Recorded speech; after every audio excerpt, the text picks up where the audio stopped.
तीसरा ऑप्शन। दहेज हत्या किस धारा में है? दहेज हत्या किस धारा में है? लिखवाई थी।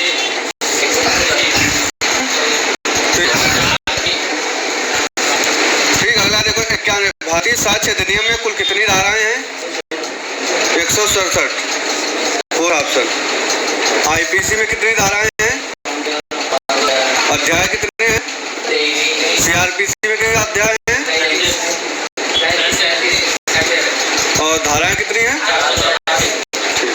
52 नंबर देखो। का की हत्या करने को उकसाता है और खा ऐसा काम करने से इनकार कर देता है। का दोषी है? बताओ कौन होगा? हत्या करने के लिए खा को उत्प्रेरित करने का दोषी है। जैसे हमने कल बताया, कोई भी पागल आदमी पूरी सामान्य किसी को लिए आप जो है हत्या के लिए उकसाते हो तो आप भी दोषी माने जाएंगे। ठीक, किसमें है? सामान्य व्यक्ति को है। ठीक, 305 में जो है पागल या किसी बच्चे को आत्महत्या के लिए उकसाना, सामान्य रूप से आत्महत्या के लिए उकसाना। 306।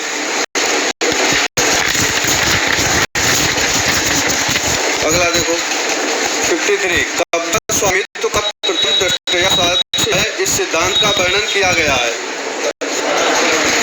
फिर तीसरा साक्ष्य अधिनियम की धारा 110। अगला 44 नंबर। सिंबल का क्या मतलब है?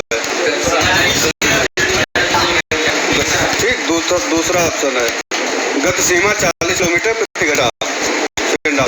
अगला देखो 55। भारतीय दंड संहिता आईपीसी कौन सी धारा समलैंगिक, लंपट, वायलिंग और प्रालैंगिक एलजीबीटी सुधार से संबंधित है? बताओ। 377 है अभी आई थी। ठीक, 376 में क्या है? दुष्कर्म है। ठीक, 370 वो तो आर्टिकल है। ये आईपीसी की धारा 370 में क्या है? आईपीसी की धारा 370 में मानव तस्करी। ठीक, अगला देखो दंड प्रक्रिया संहिता। दंड प्रक्रिया संहिता बोले तो इंग्लिश में सीआरपीसी, क्रिमिनल प्रोसेस कोड। ठीक, क्रिमिनल प्रोसेस कोड की धारा 146 के तहत संपत्ति को कुर्क करने का आदेश कब दिया जा सकता है? 56 में दूसरा ऑप्शन है। भारतीय दंड संहिता में व्यपहरण के कितने प्रकार हैं? 2। ठीक, आगे वाली क्लास पढ़ाएंगे तो उसमें व्यपहरण भी पढ़ाएंगे।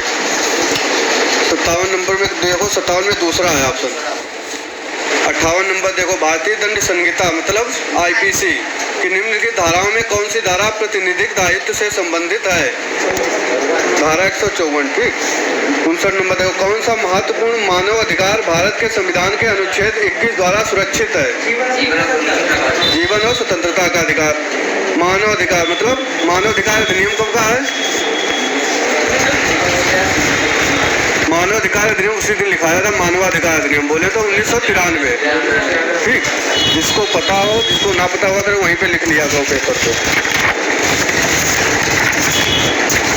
मानवाधिकार अधिनियम 1993 का है। ठीक, 75 नंबर देखो। 60 देखो। भारत के संविधान सभा के अध्यक्ष कौन थे? डॉक्टर राजेंद्र प्रसाद। ठीक, ये स्थायी है या अस्थायी थे? अस्थायी कौन था? संवैधानिक सलाहकार कौन थे? BN राव। ठीक, अगला देखो 61 नंबर।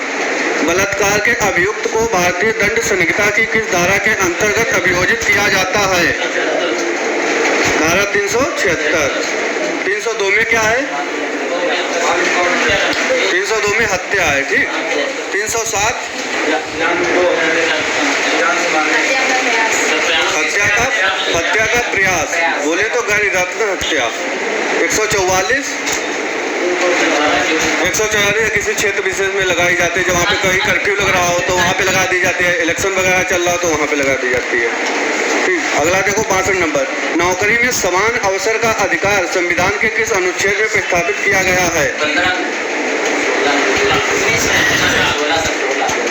ये वाले आर्टिकल में देखो अनुच्छेद 16 है, चौथा आर्टिकल। अनुच्छेद 17 में क्या है? अनुच्छेद 17 में अस्पृश्यता मतलब बोले तो छुआछूत। ठीक, अनुच्छेद 19 में क्या है? बोलने की स्वतंत्रता, ठीक, अभिव्यक्ति की स्वतंत्रता। मतलब अनुच्छेद 15 में क्या है? अनुच्छेद के तहत किसी राज्य का कोई भी धर्म नहीं होगा। अगला देखो 64 नंबर, महाभियोग के द्वारा किसे ऑफिस से हटाया जा सकता है? राष्ट्रपति। किस अनुच्छेद के तहत राष्ट्रपति का महाभियोग लगेगा? अनुच्छेद 1 के तहत, ठीक। अगला देखो प्रधानमंत्री किस अनुच्छेद में है?